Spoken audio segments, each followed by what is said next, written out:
Hi and welcome to this week's segment, since I haven't had the motivation and have been otherwise occupied so not as to have completed and organized Deterioration episodes. This is themes of Freemasonry and Genesis, the book of Genesis, mentioned in this short discursive piece we will call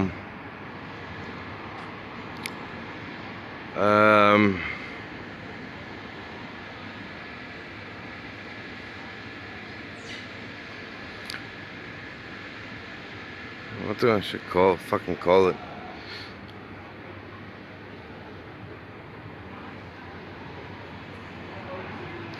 Roger Toll, the Freemason eunuch. Okay, enjoy.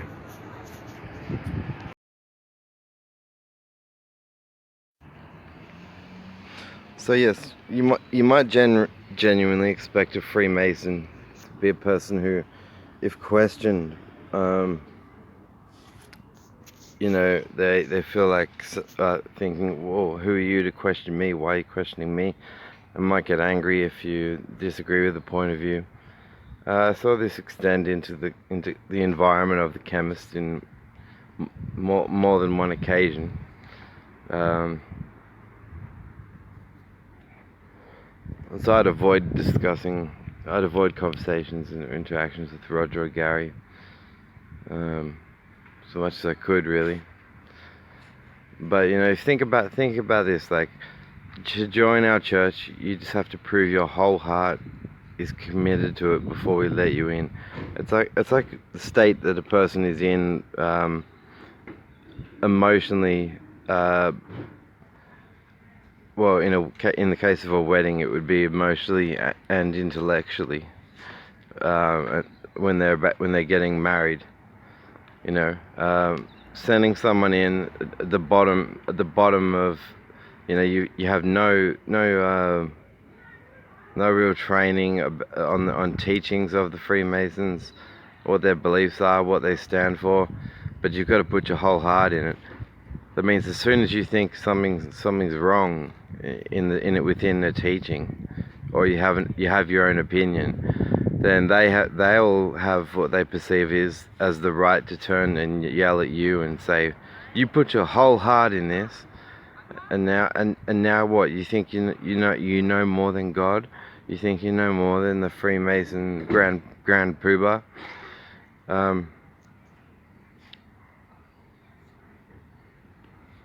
It's a bit like if you imagine that Bert Newton was running a TV show called, I'll give you a free wife, Bert Newton's free wife bonanza, and you can get on Bert Newton's free wife bonanza if all you have to do is prove is that you have your whole heart in it, and then he'll give you a free wife.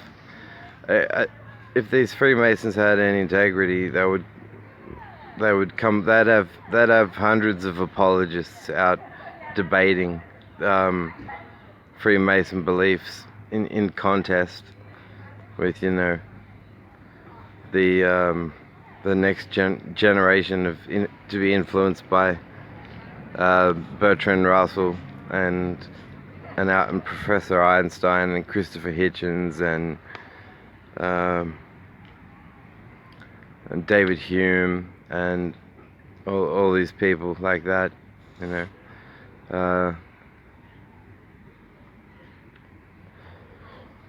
See, it was this guy Roger Toll's idea to make up a profile that video was essentially predetermining my choice of use of words, my movement and my actions, and even if he could find what he considered to be correlative,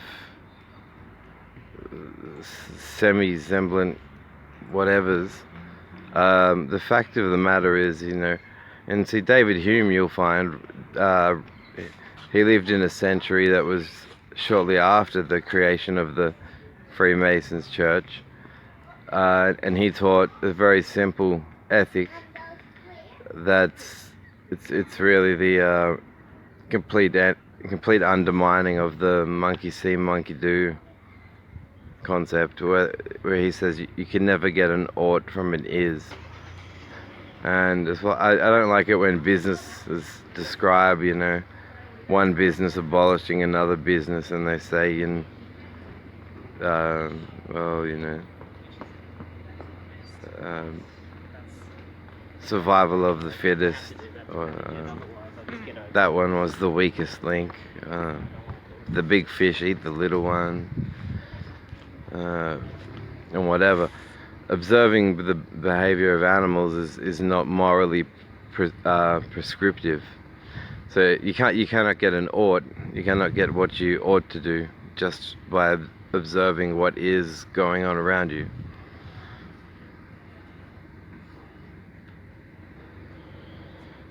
Is or has.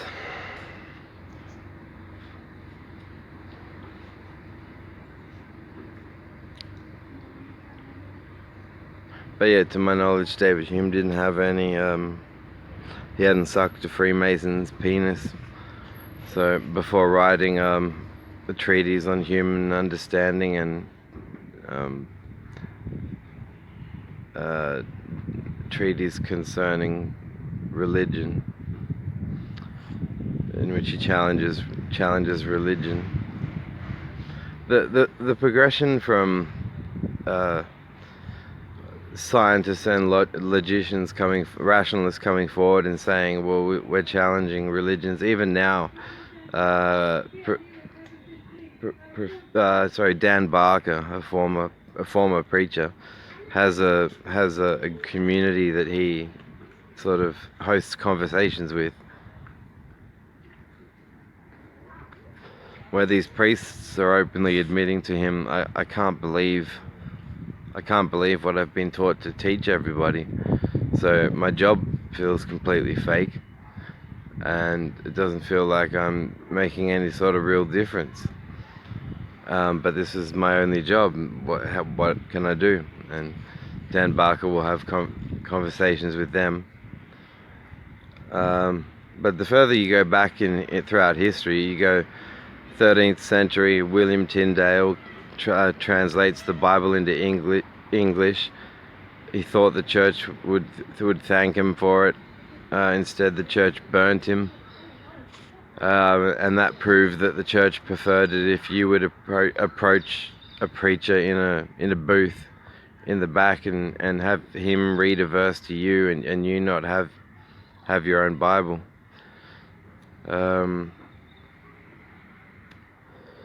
You've got, you know, Earth, the center of the universe, where God created it, like a little baby cradle in the middle of all the galaxies. And then you have Galileo and his calculations proving Earth rotating around the sun. And the heresy charge, he's charged with heresy, and the heresy charges get dropped in 1992, which is, yeah, you know, close to that Two Princes song by the Spin Doctors. Just go ahead now. You know, Galileo had been dead quite some time. He didn't get to. He died knowing the Catholic Church were calling him a heretic, and now the Catholic Church is sending missionaries to AIDS-ridden in communities of Africa to preach against the sin of condom use. So AIDS is bad, but condoms are worse. And Catholics, missionaries are out teaching that. So it's still disgusting now, but the further you go back, it was even worse. Now we do have the freedom, although we've seen that Islamists can be very, I would say, I guess, fascist. Some extremists. Ayaan Hirsi Ali and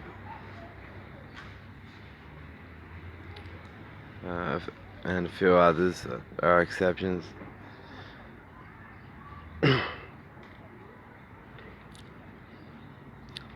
But yeah, the need to apply conversational pressure, or that it should not be taboo if you want to turn in response to a person who is trying to religiously proselytize to you, and to in turn have the freedom to apply a little bit of conversational pressure and say, look, what you've said to me, I don't believe. I cannot believe in it, and here's why, and tra la la. And it shouldn't be considered a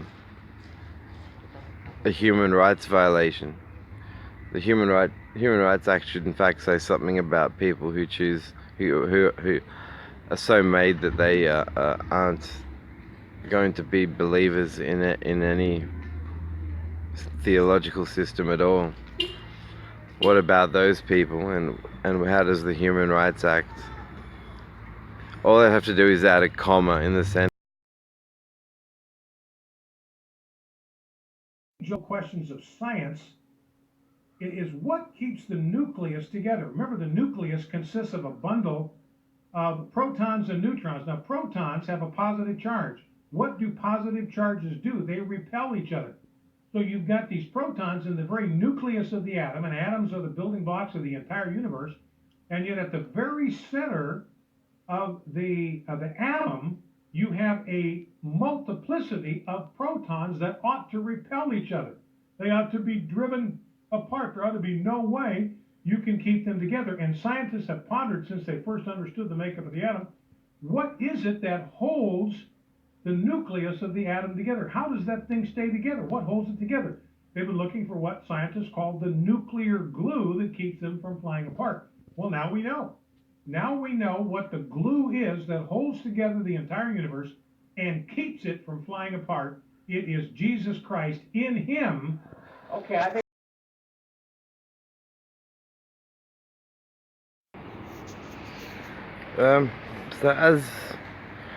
Hi, this is a video I intend to just reflect on the focus on Genesis.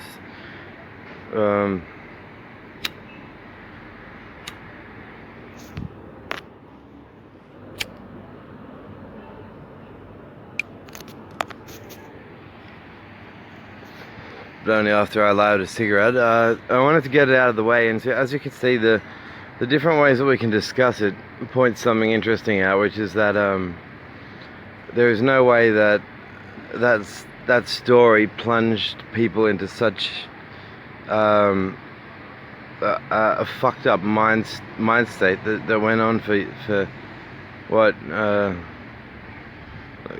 millennia, and that could only have been repaired by the person of Jesus.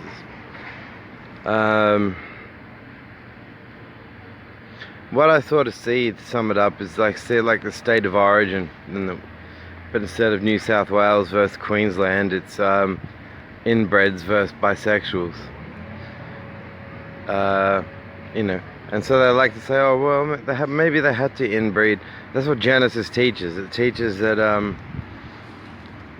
as soon as you're a Bible study student in your church, or you're studying the Bible at home, or you're reading the Adam and Eve story, and you go, if there was only Adam and Eve, then who did Adam and Eve's son Cain pick for his wife to have babies with? And then the only answer to that is that he impregnated Eve, his mother. Australia is so messed up and entangled in this the stench of I like Hitler's phrasing, the Christian poison. Doesn't mean I endorse Hitler's atrocious actions. You know, I believe that you can select what traits and attributes you like and dislike about a person, no matter how they're stereotypically regarded. Like, I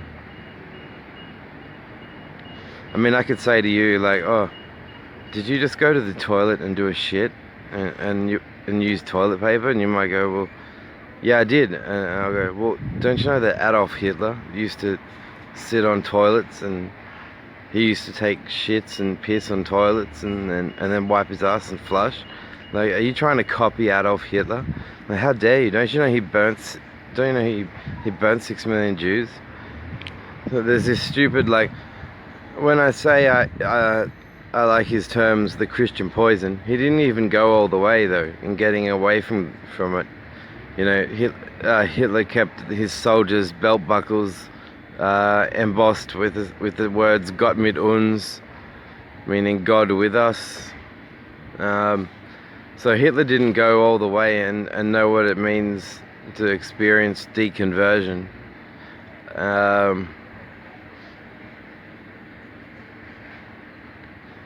It's an absolutely profound experience for your ability to go on and learn in the future on other subjects or in philosophy itself. But it's so, you'll see, I really promote a song by David Bowie called Black Star. This seems to be his second last release of a video clip. If you're a fan of Bowie video clips, please look up Black Star. There's some alluding to, you know, the detesting of the crucifix, because look, we know that ransom money is put out for the capture of Jesus. So by all rights, you don't even know that the other two criminals by either side of Jesus, who knows if they have been prosecuted in a respectable manner either. Like, we have no way to know. Except to place blind faith trust in an ancient monarchy, when, you know, the religiously owned and operated media networks are too stupid and you know, you're unable to trust them now.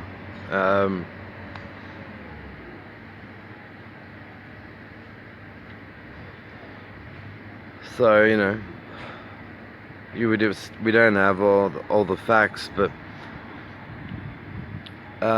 we do have this story of Adam and Eve, and what a Christian might do is turn moderate for a while and say, well, look, it was symbolic, you know, metaphorical, simile, parable. It's not about anything that really happened, and then go, fine, well, then that is not a creation story, and that is not a human origin story, the book of Genesis. If it's all symbolic language, you need to stop saying that this is how mankind were created. That's the price you pay for switching from a religious literalist to a religious moderate. If you're a religious literalist, you have to explain that inbreeding was necessary. Can you imagine being a parent in the first, second or third generation of Adam and Eve's offspring in the Garden of Eden, and they'll be like, well, here, daughter, when you grow up, luckily you've got two brothers to choose from, but you'll have to have babies with one of them, whichever one you like. Can you imagine that sort of, and you know, a baby would be born, and if it came out deformed or didn't look like it was going to grow strong, they would smash it, throw it and smash the body of the baby against rocks. There's a psalm in the book of Psalms that says, happy shall he be that taketh and dasheth the little ones against the stones.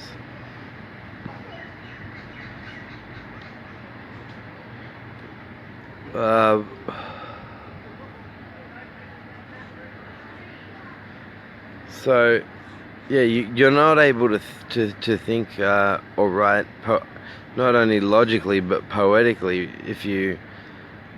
because you read poetry and you try to permeate the meaning of the poetry, or you're logical and you try to understand logical construction of an argument, for example.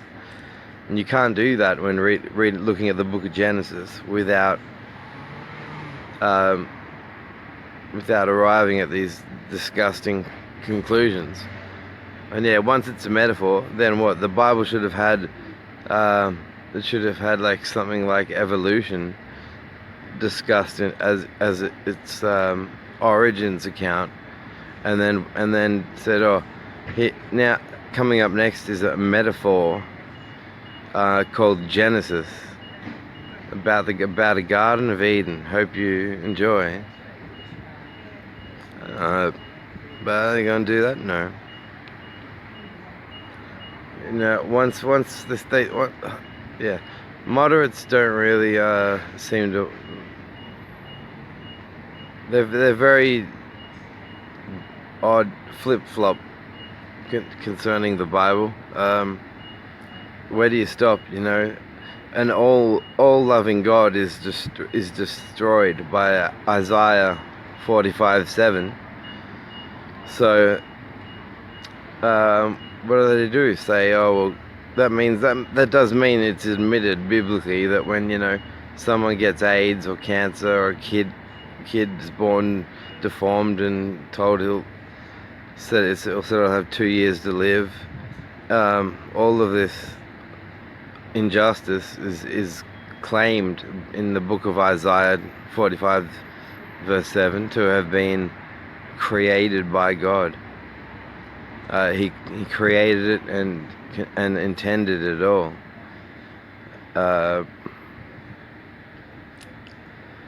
So, you know, the churches, yeah, they're lying either way. And then what? God becomes a figure of speech. All right, well then he doesn't exist. So now what are you, Christians saying that God doesn't exist?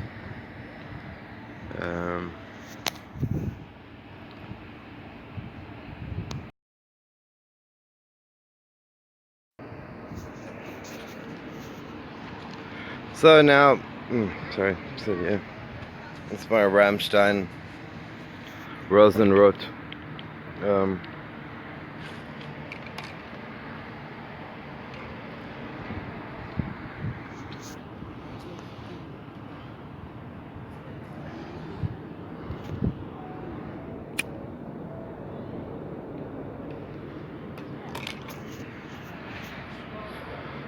So Roger Toll and Gary Cairns, as Freemasons practicing an art that they call martyring, it would be it would be violations of the Religious Discrimination Act anyway, even if they were right about their religious texts. Now my understanding of Masonic texts is very limited. But I've said before, I think it's pathetic that if they say, well, you can join our church, but you need to convince us all that your whole heart is in it. And these are the women that wind up leaving later and doing either remaining too quiet or doing interviews about how males in the church would try to use the upper hand theologically to solicit sex from them. Things like that. They'll either buddy up with an atheist who and then speak out about it, or they'll remain quiet. But if you don't put your whole heart into a church, unless you want everyone to define who you are, without you having any voice of your own, any freedom for any opinions of your own, and any rights to critical thinking of your own, because they can always say, oh, you put your whole heart into this, you know, you put your whole heart into this, and we are teaching you Proposition A. Okay, we don't teach Proposition A to everyone. It's only a limited number of people are permitted to join the Freemason Church. Now, do I not teach you Proposition B? Are you gonna complain about that too? You said your whole heart was invested in this Freemason church. So what I think is that they've leveraged, you've leveraged your own emotional awareness, and it's sort of gambled with it, and that's what they, if that's what they want for the entrance into the Freemason Church, that it generally means it's like some sort of pyramid scheme, where the best philosophical and metaphysical ideals, they aren't being kept secret because of endearing ideas. They're being kept, well, they've demonstrated it themselves, I suppose. They know no one rational is going to love or care for the ideas at the top of the pyramid. If the other, because they're saying at the bottom of the pyramid, put your whole heart and love this church before you even learn what it believes in. So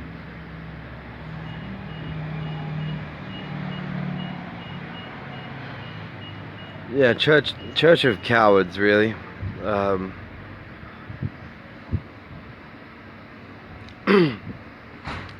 For what I've seen of Gary Cans and Roger Toll, a definite church of cowardice and failure to deposit apologists for Freemasonry or representatives of Freemasonry to debate Sam Harris and other atheists. Are you going to see that happen? No. So yeah. So what I think went on was that people believed in the Old Testament all throughout the time, up until till and during the Jesus' life, and he was some sort of rebel from it. But you know, just there's the dynamic of how the ancient king and queen would have looked at him, and if he was getting along with men and women in a way that was comfortably encouraging both men and women to meditate and learn more and grow, then that's enough to incite anger. And you know, King Herod wanted him dead. But the Freemason view that Jesus was a martyr is defeated by the last 200 years of biblical scholarship, and the church was built a few hundred years prior to these last 200 years of advances in biblical scholarship.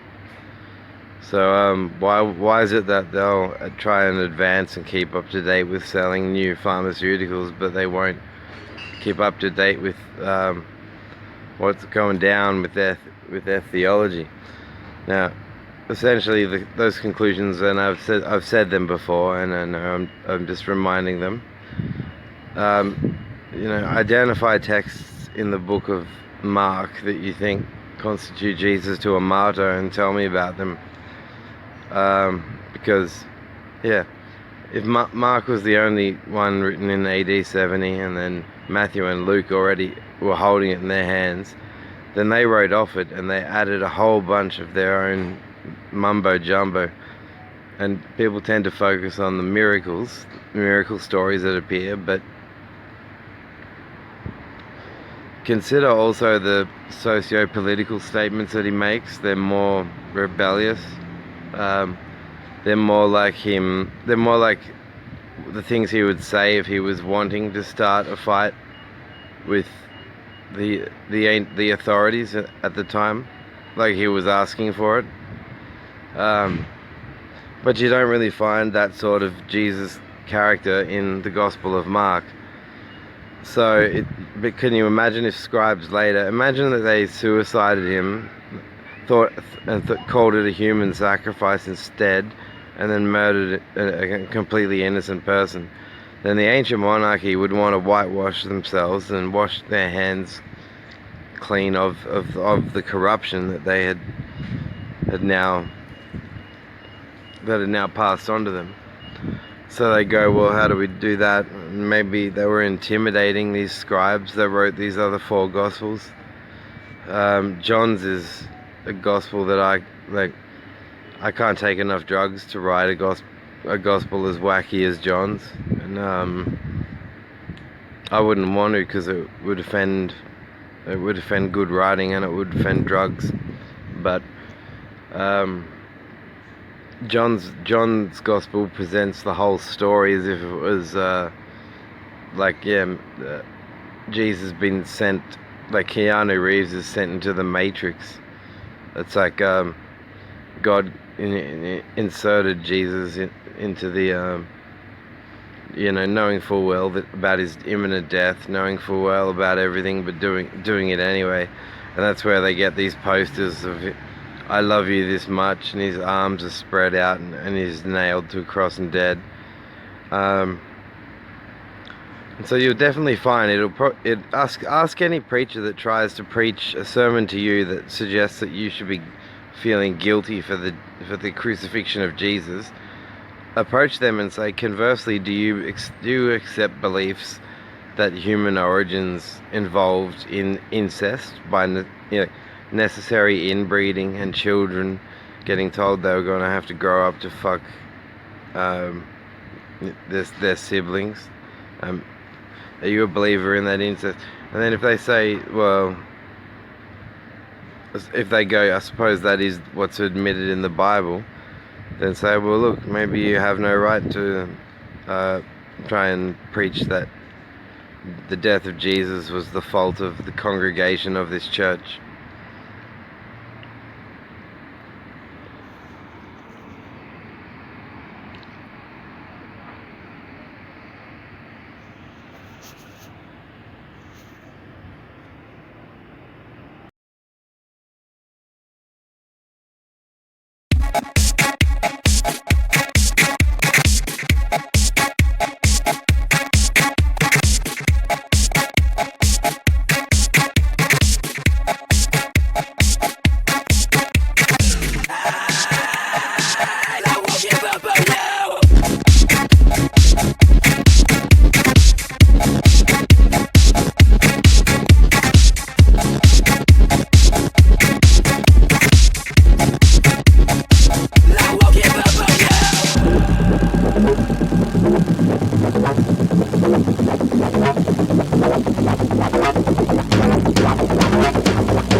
So, my understanding as far as what I was told, there are avenues for big pharma's enthusiasts to have many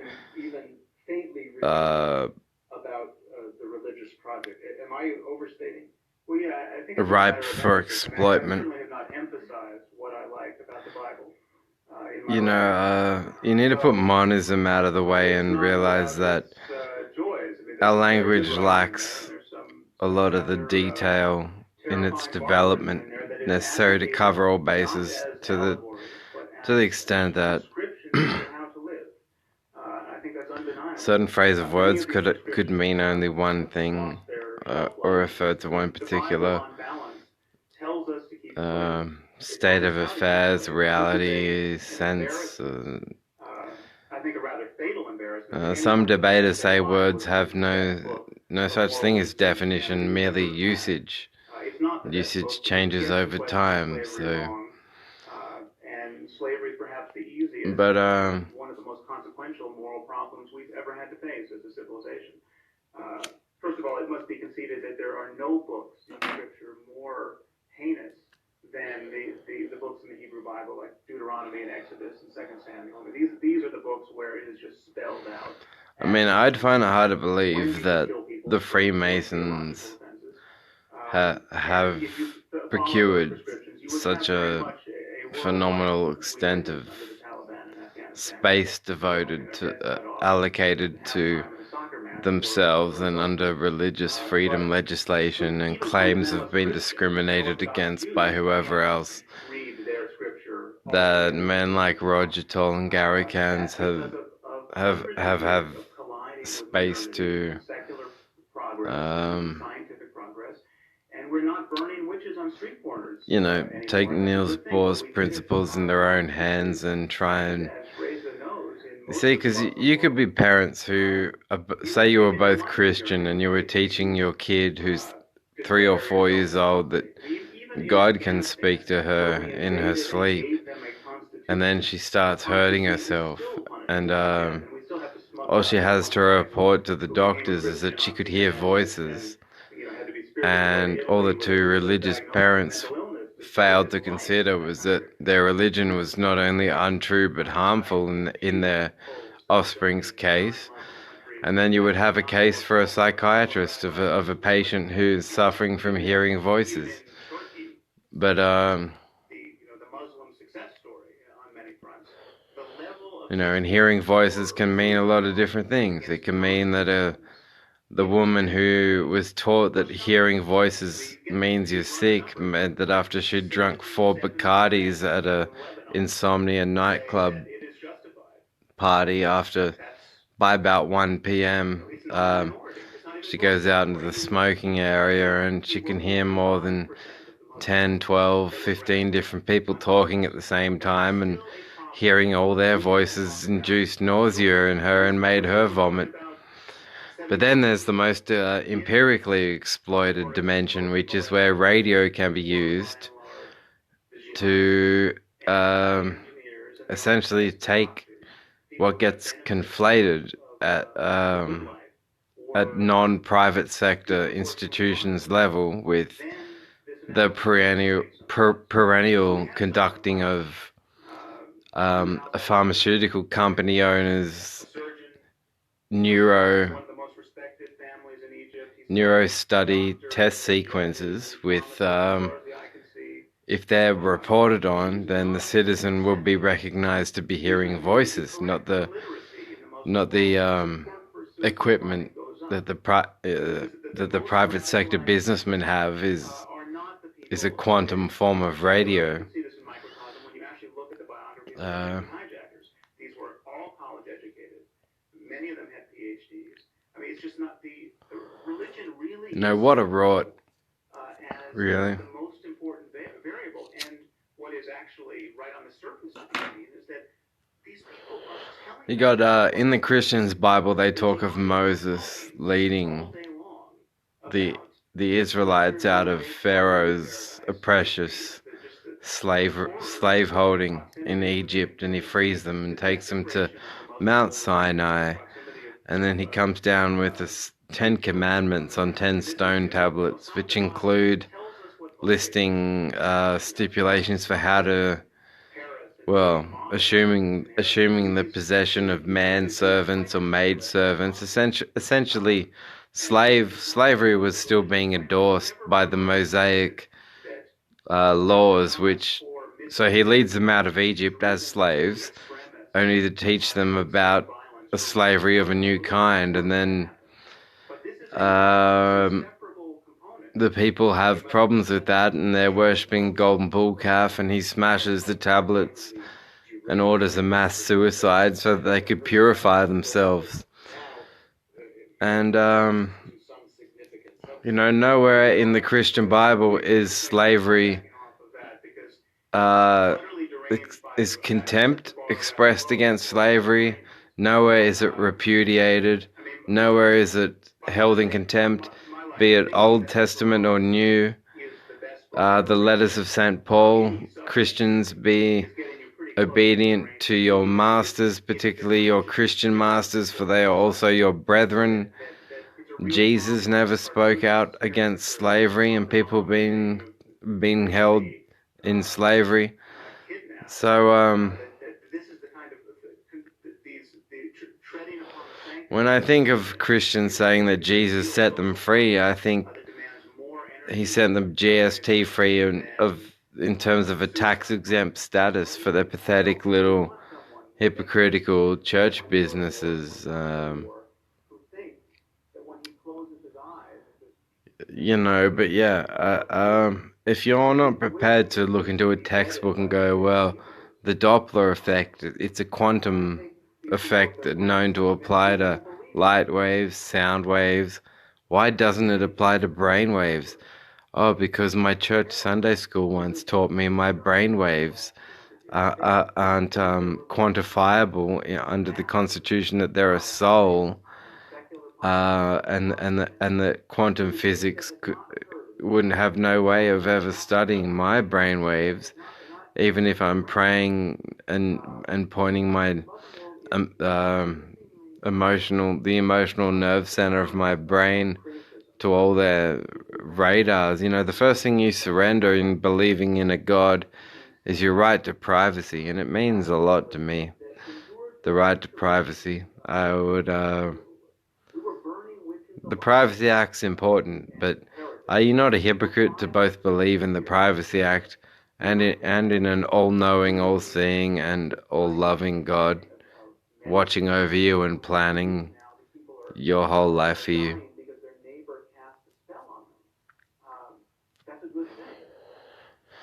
No, I personally believe in the idea that the owners of Calvary Hospital need to get together and suck some hypocritical ball juice, because giving thanks for Calvary, it's an amalgamation of, not even wondering or leaving it to open, what was this man Jesus driven to suicide when he carried his cross up a hill? He seemed to love helping people, but then he got so mistreated. He was carrying his own cross up a hill. Maybe he gave up by that point. Maybe he was driven suicidal. And instead, and what's Calvary trying to say? Like, give thanks if we commit surgical malpractice. Don't sue us, but be thankful. Like, our malpractice is, it's just our sacrificing you to a God who knows better. I think Calvary Hospital are not an impressive group of people to deal with. I believe in the separation of healthcare establishments and all forms of religious faith. And you might want to dispute me pulling quotes about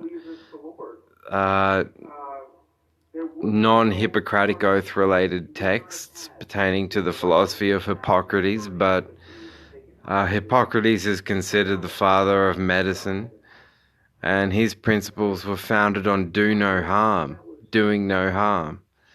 Now Calvary Hospital is saying give thanks for a fuckload of harm being done, a man getting nailed to a cross.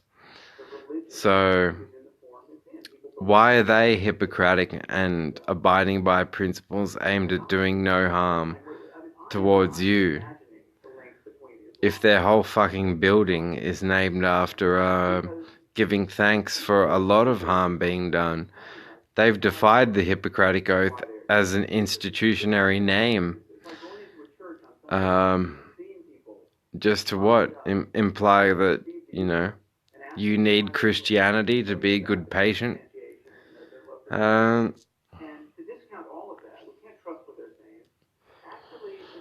got more similarities between Calvary Hospital staff regime and Adolf Hitler's philosophy than I do.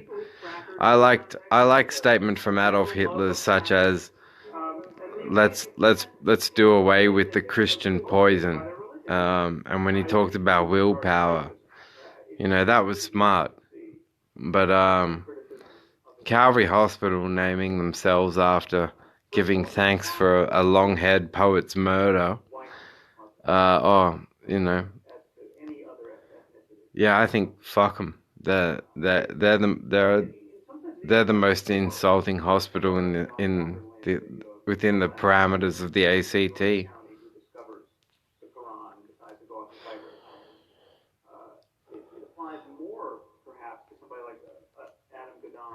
Watch their chapel reserved for honors from the Queen turn into the same thing as a extension of the dementia ward, because God certainly blessed her with the grey-haired crown of splendor that can only be attained by a righteous life, as stipulated by Proverbs chapter 2 verse 8.